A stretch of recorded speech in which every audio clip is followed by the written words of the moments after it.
The war had lasted 3 years, 3 long years of blood and fire across the stars.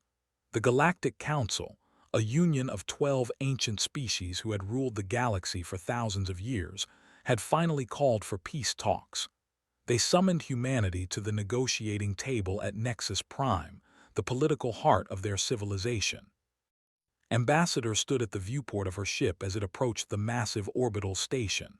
She was a tall woman with gray streaks in her dark hair and eyes that had seen too much death. Behind her stood her small delegation of 6 humans, all dressed in simple black uniforms. No medals, no decorations, just professionals doing a job. The station itself was a marvel of alien engineering. It stretched across space like a frozen flower made of crystal and light. Dozens of ships from different species moved around it like bees around a hive. This was the center of galactic power. This was where the fate of humanity would be decided. Remembered why this war had started. The Council had looked at humanity and seen a threat. Humans were too aggressive, they said, too unpredictable, too dangerous to be allowed into civilized space without control. So they had voted to quarantine Earth. They would keep humans locked in their own solar system, away from the rest of the galaxy. Humanity had refused. The Council had responded by sending their fleet to enforce the quarantine. When human colony ships tried to leave, they were destroyed. When human worlds resisted, they were bombarded. The city of New Geneva on the planet's Hope had been turned to ash in a single afternoon. 2.3 million people had died in the flames. That was when the real war began. Ship docked with the station, and her delegation was escorted through long corridors of polished stone and flowing water. The guards were Ani soldiers, tall insect-like beings with 4 arms and hard shells that gleamed like metal. They looked at the humans with obvious contempt. The council chamber was designed to intimidate. 12 massive thrones sat on elevated platforms arranged in a circle. Each throne held a representative of a council species. They looked down at the center of the room, where a small pit had been prepared for the human delegation. There were no chairs. The humans would have to stand and look up at their betters like children being scolded. Walked into the pit without showing any reaction on her face. Her delegation followed. They stood with their backs straight and their heads high, refusing to act ashamed. High Arbiter of the Ani hegemony opened the proceedings. He was ancient even by his species standards. His shell faded to a dull brown, but his voice was still sharp and cruel. He began by listing humanity's crimes. The humans had resisted lawful quarantine. They had destroyed council vessels. They had refused to surrender their colony worlds. They had annihilated the council's second fleet at the Battle of, killing over 50,000 council soldiers. They had shown themselves to be exactly the savage species the council had always feared. Listened in silence, her face showed nothing. Then presented the council's generous terms for peace. Humanity would surrender all colonies outside the Sol system. They would reduce their military fleet to no more than 50 vessels. They would submit to cultural re-education programs designed by the Council to make them more suitable for galactic civilization. They would pay reparations for the damage they had caused. In exchange, the Council would graciously allow humanity to continue existing. The other council members clicked and hummed their approval. The representative, a being like a tall silver mantis, waved her blade-like arms in what passed for applause among her kind. The ETH delegate, a massive creature covered in thick fur, rumbled with satisfaction. They all believed this was more than fair. They were offering mercy to a species that deserved extinction. When finished speaking, silence filled the chamber. All eyes turned to Ambassador. Looked up at the High Arbiter. Her voice was calm and clear when she spoke. Before I respond to your terms, I have one question. What accountability does the Council offer for the 2.3 million civilians killed when you bombarded New Geneva? The chamber went quiet. Several council members shifted uncomfortably on their thrones. The attack on New Geneva had been controversial. Even some council species had questioned whether it was necessary. Mandibles clicked in what might have been annoyance. Those casualties were the result of your own stubbornness. Had your people submitted to the quarantine as ordered, no one would have died. The responsibility lies with humanity, not with the council. Nodded slowly, as if she had expected this answer. I see, she said. Then she bent down and picked up the folder of documents she had brought. She turned to her delegation and made a small gesture with her hand. All 6 of them began gathering their things. The council members watched in confusion as the humans prepared to leave. Ambassador said, his voice suddenly sharp, "What do you think you are doing?" Looked up at him. "We are leaving. You cannot simply walk out of these negotiations. Do you understand what that means?" I understand perfectly. Leaned forward on his throne. His compound eyes glittered with cold anger. If you leave this chamber, the council will consider it a rejection of peace. We will treat it as an act of war. Our full military force will be brought against your species. You will be destroyed. Stopped at the edge of the pit. She looked back at the High Arbiter, and for the first time, something like a smile crossed her face. Arbiter, she said, we have been at war for 3 years. You simply have not realized that you are losing. Then she walked out of the chamber.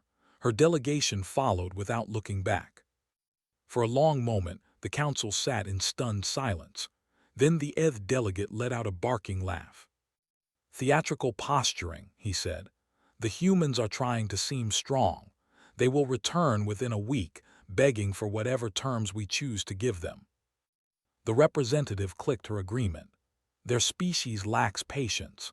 When they understand the true danger they face, their leaders will send back to us. We should prepare even harsher terms for their surrender. High Arbiter settled back on his throne. His mandibles clicked thoughtfully. Begin preparations for full military operations. If the humans do not return in 10 days, we will show them what the Council's power truly means. The other council members voiced their agreement. The meeting was adjourned. None of them noticed the reports coming in from across council space. Human civilian ships were departing from their ports. Human workers were resigning from their positions. Human merchants were closing their businesses. None of them understood what was about to happen. None of them realized that Ambassador had not been bluffing. 1 week passed after the humans walked out of the peace talks. The council sent 3 separate messages demanding that Ambassador return to the negotiating table. Each message received no response. 2 weeks passed. Council intelligence officers reported that human military fleets were pulling back from forward positions. They were gathering near their core systems, forming what appeared to be defensive lines. The Council's military advisors smiled when they heard this news. The humans were scared. They were preparing for a siege they could not win. High Arbiter authorized the next phase of military planning. They called it Operation Cleansing Light.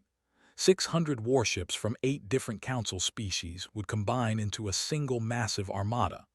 This armada would strike at 3 of humanity's largest colony worlds at the same time. The humans, with their smaller fleet, would be forced to make an impossible choice. They could try to defend one world, but the other 2 would burn. It was a sound strategy. It had worked against rebellious species before. But while the council prepared for war, something strange began happening across their space. It started with small problems.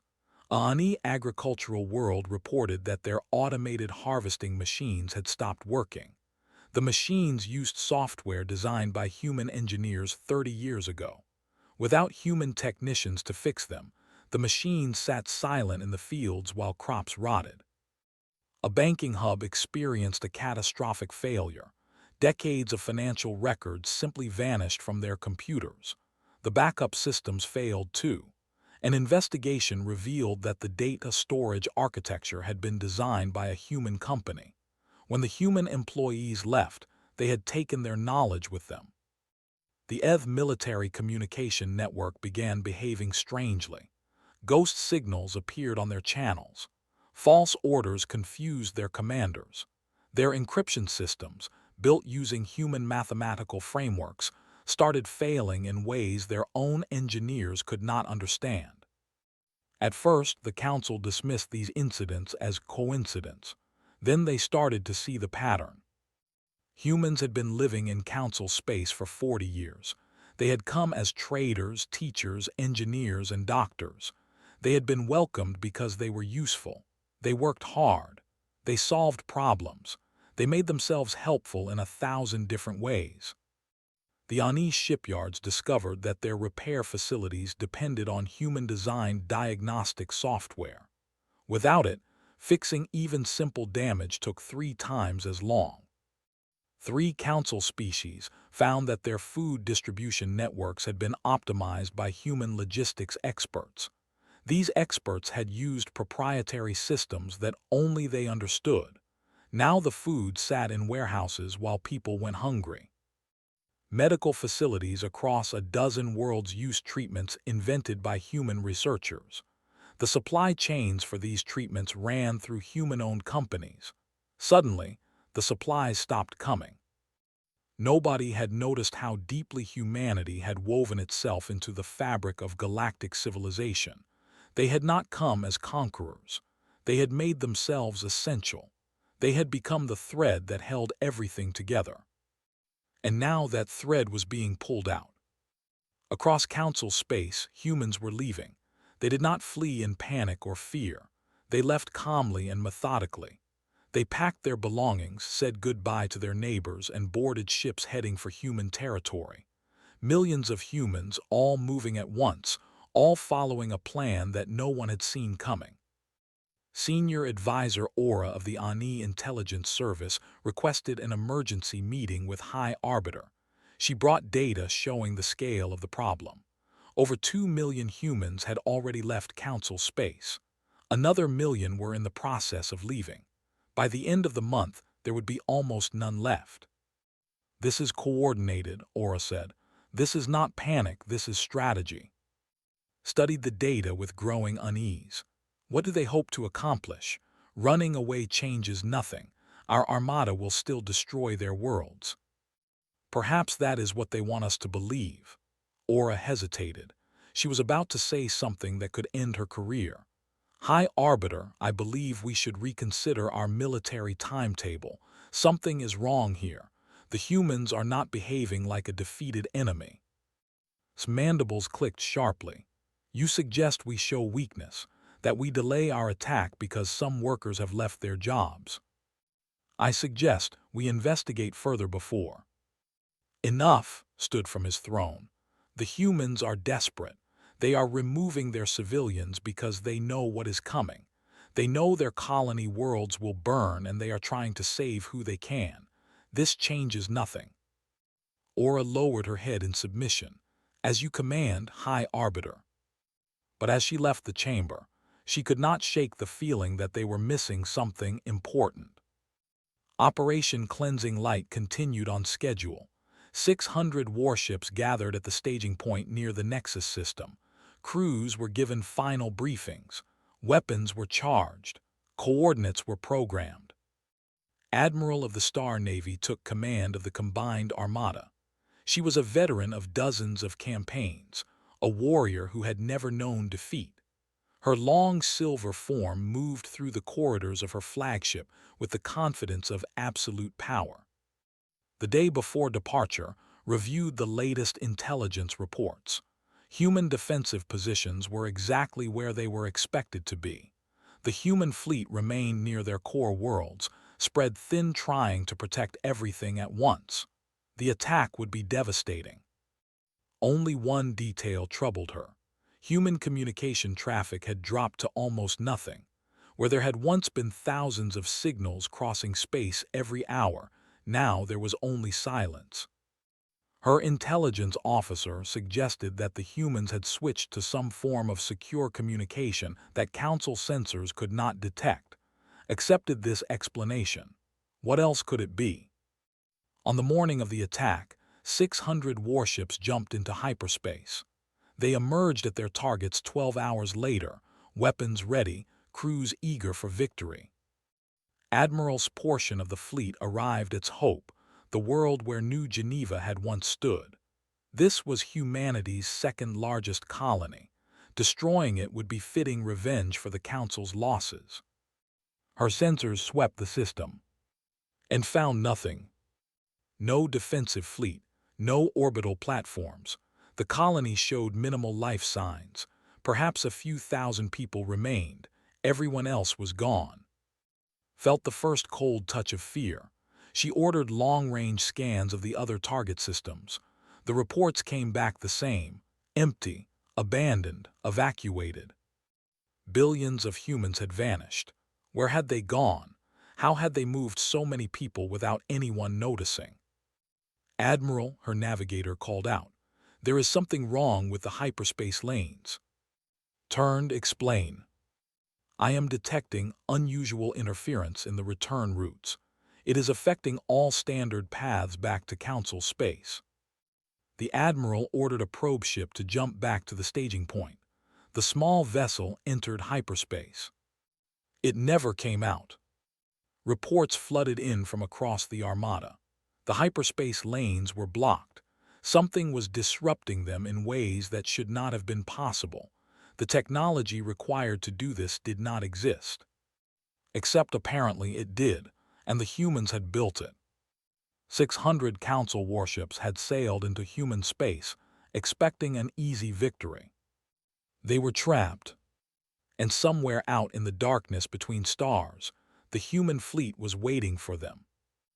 Admiral stood on the command deck of her flagship and watched her tactical display fill with impossible information. The hyperspace disruptors surrounded the entire system like an invisible net. Her probes showed the same thing in every direction. There was no way out. She had led 600 warships into this system. She had expected to burn cities and crush resistance. Instead, she had delivered the Council's entire military into a trap designed by the species they had called primitive. Her first officer approached with more bad news. Admiral, we have confirmed communications with the other attack groups. They report the same situation. All three fleets are trapped in their respective systems. 3 systems, 3 traps, all triggered at the same moment. Blade-like arms clicked together in frustration. How did they do this? Our scientists said hyperspace disruption on this scale was theoretically impossible. The humans seemed to have theories of their own. The Admiral turned away from her display and stared out at the stars. Somewhere in this system, the human fleet was hiding. They had to be. This trap made no sense otherwise. But where? Her sensors swept the system again and again. They found the abandoned colony. They found debris from old battles.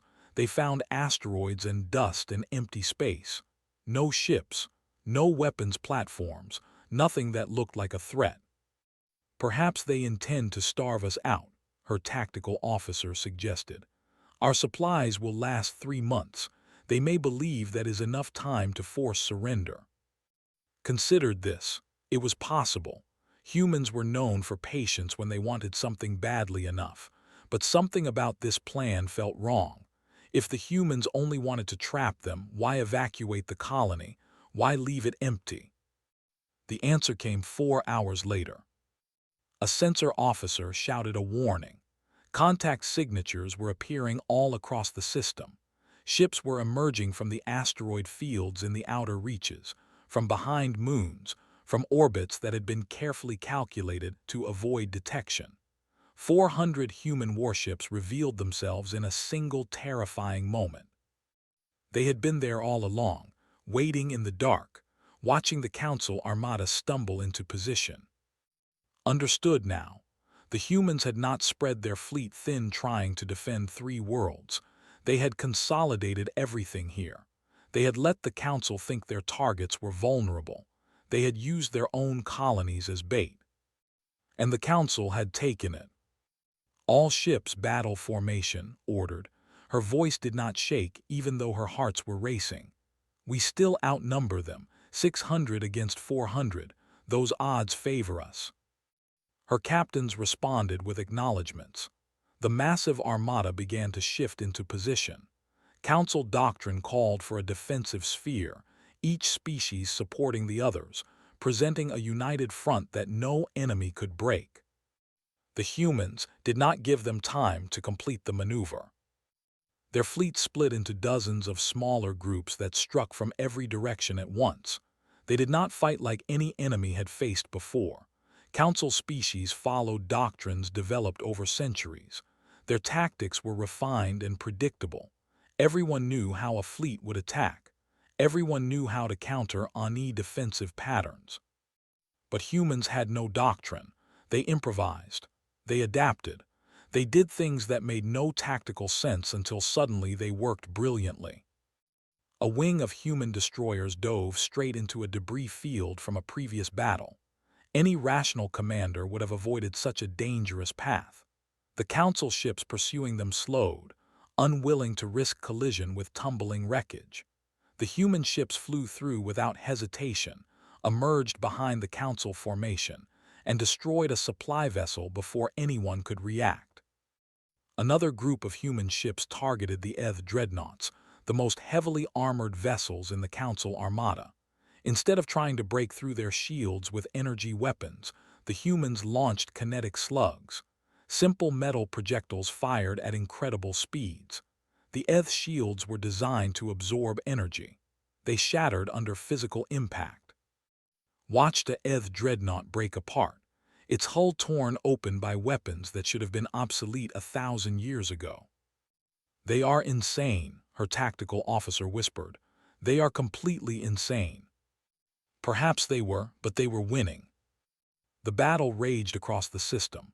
Council ships fell one by one. Human ships fell too, but fewer, always fewer. The humans seemed to know where every attack would come before it arrived. They shared information instantly, adapting their tactics in real time, functioning as a single organism rather than a collection of ships. 6 hours into the battle, attempted a classic encirclement. She split her remaining forces and sent them around the human fleet in a pincer movement. It was a maneuver her species had used successfully for 3,000 years. The humans responded by doing something no sane commander would ever attempt. They turned and flew directly through the wreckage of their own destroyed vessels. Molten metal and shattered hull fragments filled that space. The radiation alone should have killed their crews. But human ships were built differently. Their hulls were stronger than they looked. Their crews wore protective suits even during battle. They survived things that would have destroyed any council vessel. They emerged from the debris cloud directly behind's flagship. Before her point defense systems could respond, they had destroyed her main engines. The admiral stood on her crippled bridge and watched her tactical display turn red with warnings. Half her fleet was gone. The other half was scattered and fighting for survival. The trap had worked perfectly. "Admiral," her communications officer said quietly, "the human flagship is hailing us." Closed her compound eyes for a moment. She had never surrendered before. She had never imagined she would have to. "Put them through," she said. A human face appeared on her display. A young man with tired eyes and a uniform that still showed burn marks from a close call earlier in the battle. "Admiral," he said, "this is Captain of the UNS Perseverance. Your fleet is defeated. Further resistance will only cost more lives. I am offering you the opportunity to surrender with honor." Honor, the word tasted bitter, but looked at her display and saw the truth. Her remaining ships were surrounded. Their weapons were depleted. Their shields were failing. Continuing to fight would not change the outcome. It would only ensure that more of her people died. She straightened her silver form and spoke the words she had never expected to say. "This is Admiral of the Star Navy. I accept your terms. All council vessels will stand down." Across the system, weapons fell silent. Engines powered down. The battle of hope was over. The council armada had been destroyed in 11 hours. and now Admiral would have to face whatever came next. Admiral expected death. It was what the Council would have done to a defeated enemy commander, a quick execution to prevent any future threat. Perhaps a public trial first for political purposes, but the ending would be the same. Instead, a human shuttle arrived at her crippled flagship and brought her to the UNS Perseverance. The human soldiers who escorted her were professional and polite. They did not mock her. They did not treat her with cruelty. They simply guided her through the corridors of their ship as if she were a visiting dignitary rather than a prisoner of war. The Perseverance was smaller than her own flagship, but everything about it felt efficient and purposeful. Human design philosophy was different from Council species, where the built for elegance and the Ani built for intimidation, humans built for function. Every panel, every corridor, every system existed for a practical reason. She was brought to a conference room near the bridge. The windows showed the aftermath of battle. Council ships drifted without power, surrounded by human vessels that had moved in to provide assistance. She watched as human crews began rescue operations, pulling survivors from damaged ships regardless of what species they belonged to. The door opened, an ambassador walked in, recognized her from intelligence reports. This was the woman who had walked out of the peace talks 3 months ago. This was the human who had told High Arbiter that he was losing without knowing it. She had been right. Admiral said, taking a seat across the table. "Thank you for agreeing to speak with me." His blade arms clicked together nervously. "I did not realize I had a choice." "You always have a choice. That is something the Council never seemed to understand about us." Folded her hands on the table. "I have news that you need to hear. The other 2 attack fleets have also been defeated. Your entire armada is in our hands." The Admiral had expected this, but hearing it confirmed still hurt. "What happens now? Will you destroy the survivors, make an example of us?" "No." Waited for more. When nothing came, she spoke again. "I do not understand. You have defeated us completely. You could ensure that the Council never threatens you again. Why would you show mercy?" Was quiet for a moment. When she spoke, her voice was tired but firm. "Let me tell you a story. 60 years ago, my grandmother lived in a city called New Geneva. She was a teacher. She taught children how to read and write and think for themselves. When the Council attacked, she was one of the 2.3 million people who died." The Admiral shifted uncomfortably. She had not been part of that attack, but her species had supported it. They all had. "For a long time," continued, "I wanted revenge. I wanted the Council to suffer the way we suffered. I wanted your cities to burn the way New Geneva burned. I wanted your children to grow up without their parents the way so many of our children grew up without theirs." She leaned forward, and her eyes met compound gaze. "But revenge would not bring my grandmother back.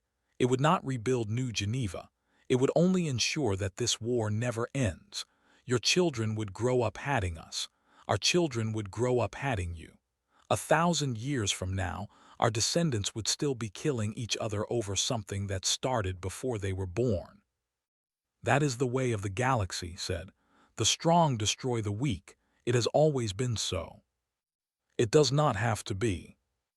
Reached into her jacket and pulled out a small data chip. She placed it on the table between them. "This contains everything. Records of the Council's decision to quarantine Earth. Communications authorizing the attack on New Geneva. Intelligence reports showing that humanity was never actually a threat to galactic civilization. Evidence that this entire war was started because the Council was afraid of what we might become, not because of anything we had done." Stared at the chip. "Why are you showing me this?" "Because we are going to let your fleet go. We are going to send every surviving ship back to Council space through a corridor we will open in the hyperspace disruption, and every captain will carry a copy of this chip." The Admiral did not understand. This made no sense by any logic she knew. "You are giving us weapons to use against you. If our people see this, they will know you are trying to manipulate them. They will be even more angry. Perhaps, shrugged. Or perhaps they will look at the evidence and realize they were lied to. Perhaps they will ask themselves why their government started a war that cost millions of lives on both sides. Perhaps they will demand better from their leaders. You are gambling the future of your species on the hope that our people will choose truth over loyalty. Yes. Sat in silence for a long moment. In her entire career, she had never encountered an enemy like this. The humans did not think like council species. They did not calculate power and weakness the way everyone else did. They made decisions based on principles that seemed foolish and idealistic. And yet they had won. "What do you want?" she finally asked. "What does humanity actually want from this war?" Smiled for the first time since entering the room. It was a sad smile, full of exhaustion and hope mixed together.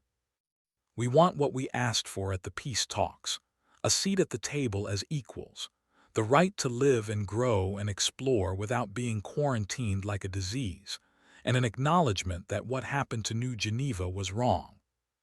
That is all. That is everything." The ambassador stood and walked to the window. Outside, human ships continued their rescue operations. Fires were being extinguished.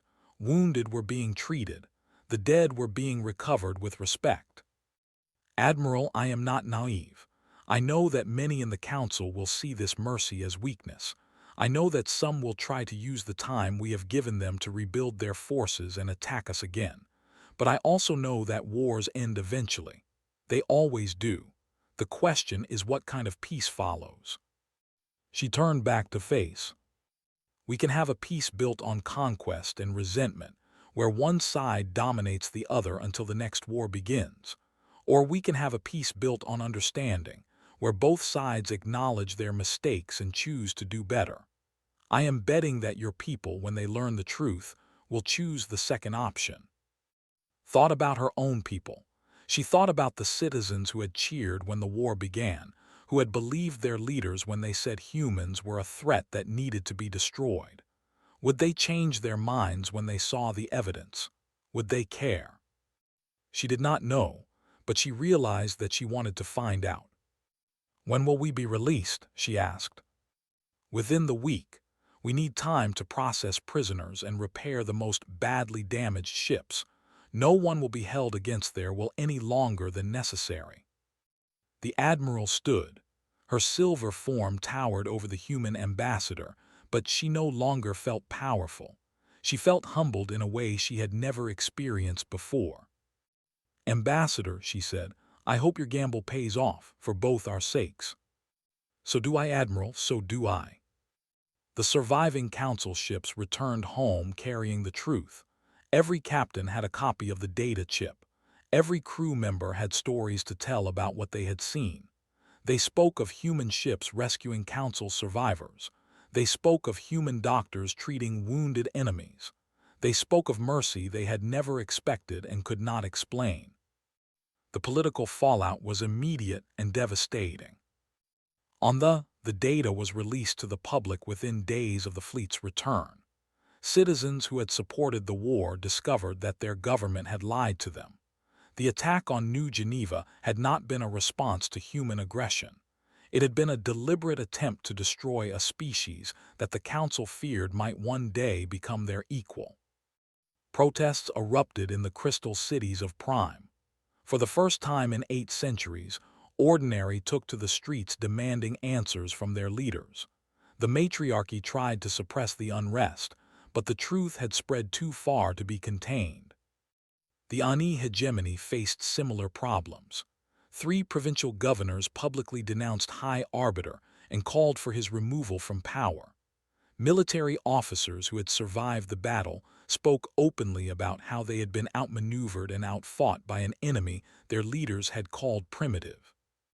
Among the Eth, the warrior culture that had always celebrated strength and conquest began to crack. Young Eth asked a dangerous question. If strength was all that mattered, why had the council lost? Perhaps there were other forms of power that they had never understood. High Arbiter tried to maintain control. He declared the evidence to be human fabrications designed to undermine council unity. He ordered the arrest of those who spread the data. He called for loyalty in the face of enemy propaganda. But the survivors of the battle knew what they had seen. They had watched humans fight with incredible skill and show mercy that made no sense. They had been prisoners who were treated with dignity. They had been released when they expected execution. These were not the actions of a savage species that needed to be destroyed. These were the actions of a civilization that wanted something different from the endless cycle of war and conquest. 6 months after the Battle of Hope, a new conference was proposed, not by the Council, not by humanity, by a coalition of reformers and dissidents from a dozen different species who had grown tired of war. They chose a neutral location, an abandoned research station in unclaimed space. No species controlled this territory. No ancient power claimed authority here. It was a place where equals could meet. Ambassador represented humanity. She arrived with a small delegation, just as she had at the first peace talks. But this time, there was no pit for her to stand in. There were no elevated thrones. There was only a round table with chairs for everyone. 11 other delegates arrived from 11 different species. Some were official representatives sent by governments that had been transformed by the revelations of the past months. Others were rebels and reformers who had overthrown the old leadership entirely. All of them came because they believed something better was possible. Admiral was there, representing a faction of the military that had broken with the matriarchy. The Ani sent a young woman named who had led a revolution against her world's ancient aristocracy just 2 weeks before. Even the Ani sent a delegate, a scholar named Aura who had spoken against the war from the very beginning and had been ignored until now. High Arbiter was not invited. He was facing a tribunal on his own world, charged with leading the council into a disaster that had cost hundreds of thousands of lives. Looked around the table at the faces of beings who had been enemies a year ago. They looked back at her with expressions ranging from curiosity to hope to fear. None of them knew if this would work. None of them knew what would come next. Before we begin, she said, I want to be clear about what humanity wants from this conference. We do not want territory. We do not want tribute. We do not want to replace the council with a human empire. Then what do you want? Asked. We want trade. We want cultural exchange. We want to learn from you and share what we know. We want our children to grow up alongside yours, building friendships that will last for generations. We want to create something together that none of us could create alone. Aura leaned forward. His ancient shell creaked with emotion. And if we disagree with you, if we argue and debate and cannot reach consensus, then we keep talking until we find a solution that works. That is what equals do. The scholar considered this for a long moment.